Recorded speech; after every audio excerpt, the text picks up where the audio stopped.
Selamat pagi anak-anak. Selamat pagi. Apa kabar semuanya? Sehat. Itu dulu ya. Sebelum Bapak absen, sudah disiapkan semua dulu alat-alat yang kalian pakai untuk belajar pada pagi hari ini. Sudah. Baiklah, jadi boleh ketua kelas. Jadi sebelum kegiatan belajar kita mulai keserakan hidup kita di tangan Tuhan. Pada ketua disilakan.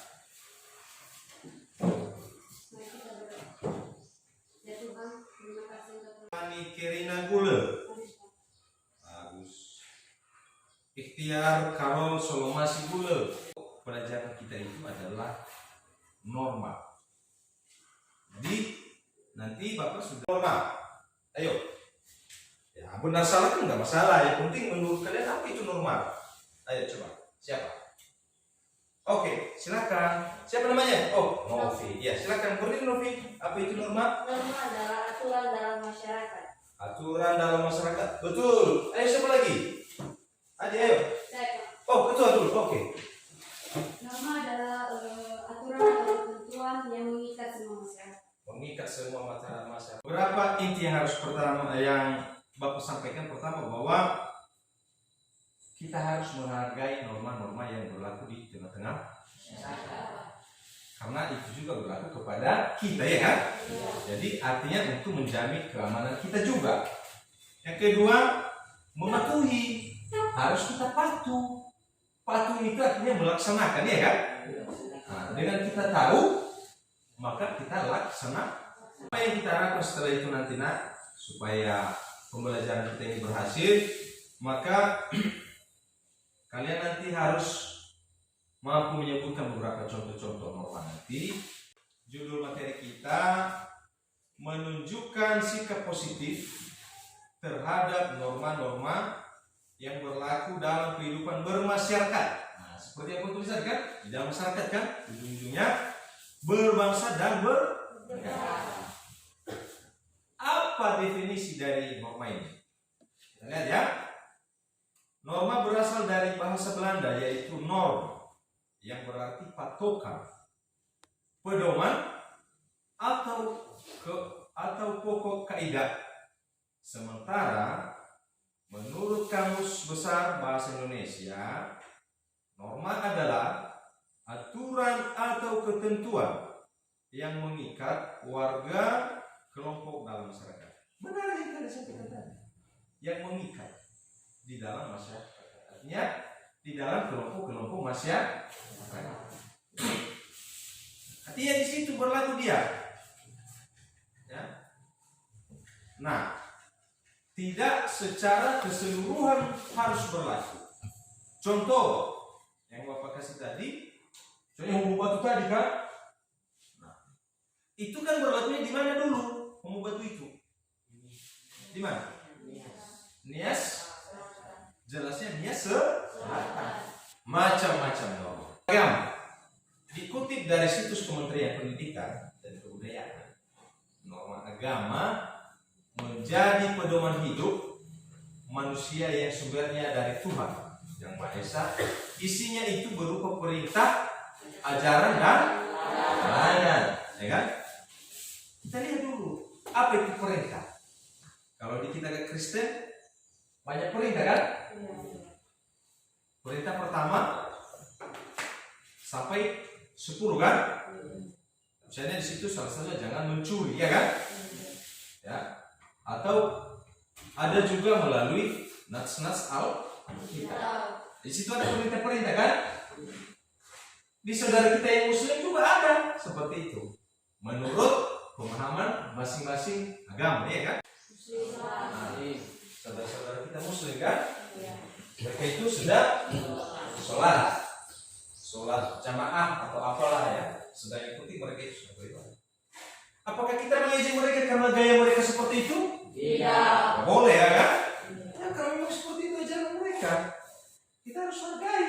Kalau memang seperti itu cara mereka, ya silakan. Karena nanti cara kita juga berbeda, ya kan? Nah, jadi itu. Jadi yang perlu kita pahami bahwa cara beribadah kita itu juga berbeda Beda. menurut agama dan kepercayaan. Artinya seperti pengertian norma tadi bahwa hanya berlaku pada kelompok-kelompok tertentu, tidak secara menyeluruh. Ya, artinya cara beribadah yang satu tidak harus sama dengan yang lain. Nah, itulah pengertian dari norma itu. Bisa diambil kesimpulan mulai dari sekarang bahwa norma itu hanya berlaku kepada kelompok-kelompok tertentu, baik agama dan masyarakat. Yang ketiga, ini gambar apa ini yang ketiga? Kristen ya? Oh iya. Nah, yang Kristen. Nah, ini cara kita. Kita melakukan ibadah dengan cara bernyanyi dan berdoa. Bernyanyi dan berdoa. Ini cara kita juga. Apakah agama yang lain juga harus memaksa kita untuk mengikuti cara mereka beribadah? Tidak. Karena memang itu juga kebiasaan kita menurut agama Kristen. Oke. Di sini ada Katolik mungkin ya? Ya, mirip-mirip dengan kita Kristen ya kan? Karena sistem ibadah kita dengan sistem ibadah Kristen itu dengan Katolik hampir sama kan? Tidak jauh beda sekali ya. Oke, kita lanjut. Nah, perintah adalah suatu perbuatan yang harus dilakukan atau dikerjakan.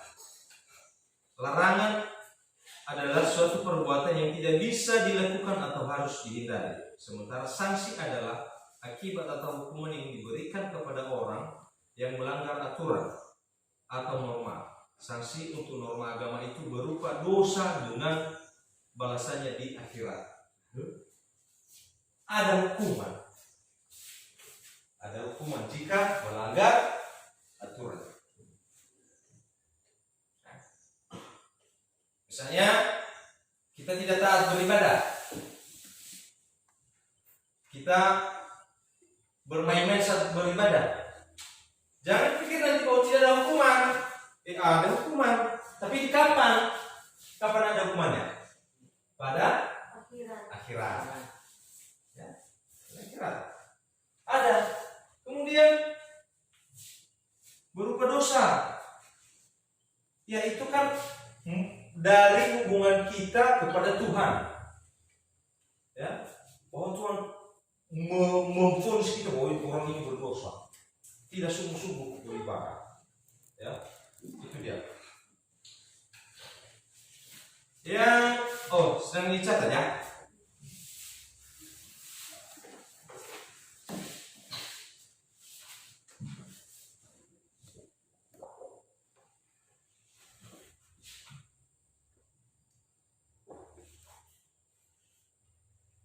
Dicatat dulu itu, iya. Baik, silakan dulu catat dulu.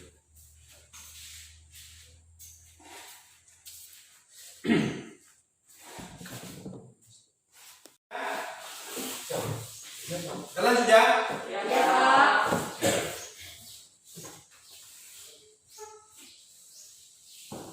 Yang kedua adalah norma kesusilaan. Oh ya, kelap ya.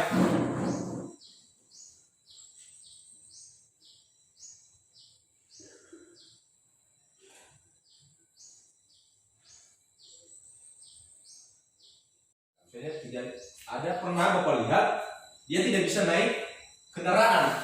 Iya. Ya, kita bantu, kita angkat. Nah, itu sudah bagian dari norma kesusilaan. Nah, itu contoh melakukan dari norma kesusilaan. Lalu yang kedua, itu tadi adalah sifat berbuat baik. Nah, yang kedua adalah mencegah manusia untuk melakukan perbuatan yang buruk. Untuk sanksinya berupa penyesalan, dicemooh dan dikucilkan oleh masyarakat. Ada juga hukuman dari norma kesusilaan. Dari hati kita kecewa, misalnya setelah dihukum baru menyesal, kan? Iya. Oh, kalau saya tidak bertinju ke rumah, saya tidak menunjuk ke teman kemarin, saya nggak dihukum, baru kecewa kan? Iya. Lalu yang kedua dicemooh. Norma kesopanan. Sumbernya berasal dari pergaulan manusia. Norma tersebut didasari oleh beberapa hal seperti kebiasaan, kepatutan, kepantasan yang berlaku dalam masyarakat. Norma hukum. Norma hukum sumber asalnya dari negara atau pemerintah dalam undang-undang. Norma hukum memiliki sifat memaksa, itu yang penting tadi. Memaksa untuk melindungi kepentingan dalam pergaulan hidup di masyarakat. Nah, norma hukum ini sumbernya dari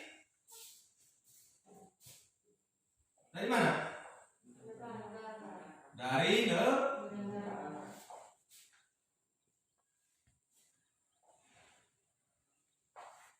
dalam bentuk aturan. Negara kita ini dikatakan negara hukum, dilingkari oleh aturan, ya kan? Artinya begini, kita dalam kehidupan berbangsa dan bernegara, khusus bangsa Indonesia ini, ada aturan-aturan yang harus kita lakukan sebagai warga negara. Apa kewajiban kita sebagai warga negara? Apa kewajiban kita misalnya? Salah satu, mentaati apa? Peraturan. Yang saya kan peraturan apa? Yang Bapak maksud? Memakai masker. Betul. Ini kan pada saat pandemi sekarang ini pemerintah mengatakan harus mematuhi protokol kesehatan, ya kan? Iya. Contoh pemakaian Masker. apa lagi? Contoh yang lain? Apa? Cuci tangan. Pakai helm. Betul. Helm. Menjaga kerumunan. Menjauhi kerumunan. Apa lagi? Jaga. Lagi apa? Itulah mungkin mewakili contoh. Tetapi semua ini adalah aturan yang berasal dari negara.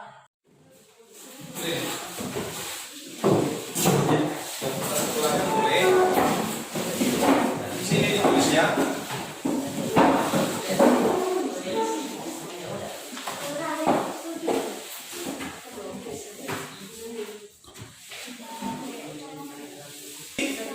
Apa itu norma? Bagaimana tanggapan kalian terhadap gambar-gambar? Norma agama dalam menjadi pedoman hidup yang sumbernya dari Tuhan yang Maha Esa. Contohnya, tidak mengejek atau mengganggu orang yang beribadah. 2. Menghargai hari besarnya keagamaan. Adalah sumbernya berasal dari pergaulan masyarakat. Misalnya dengan cara menghargai dan menghormati satu sama lain. Contoh norma kesopanan yaitu menghargai orang tua dan tidak mengganggu orang yang sedang berbicara. Mendorong manusia untuk berbuat baik dan mencegah manusia untuk melakukan perbuatan buruk. Contoh norma kesusilaan yaitu menolong orang yang kesusahan dan tidak mengejek orang yang sedang berbicara. Baik, terima kasih. Intinya berbuat baik, ya kan? Itu norma kesusilaan. Jadi misalnya kita menolong orang lain yang membutuhkan. Seluruh norma ini sebagai warga negara dan kelompok masyarakat wajib kita ikuti untuk menjamin keamanan dan kenyamanan serta ketertiban kita dalam hidup bermasyarakat. So, nanti Bapak kasih tugas kalian untuk dikerjakan di rumah dan kalau sudah siap kalian serahkan kepada Bapak pada pertemuan berikut. Jadi sebelum kita pulang, Bapak bagi dulu lembar kerja kalian LKPD. Demikian saja pertemuan kita pada pagi hari ini, dan atas perhatian anak-anak Bapak semua, Bapak ucapkan terima kasih kepada kalian atas semangat yang sudah kalian berikan pada pagi hari ini, dan semoga ke depan juga tetap seperti itu. Demikian saja pembelajaran kita pada pagi hari ini. Saya menyapa kita dalam bahasa daerah kita Nias. Selamat pagi. Yahoo. Yahoo.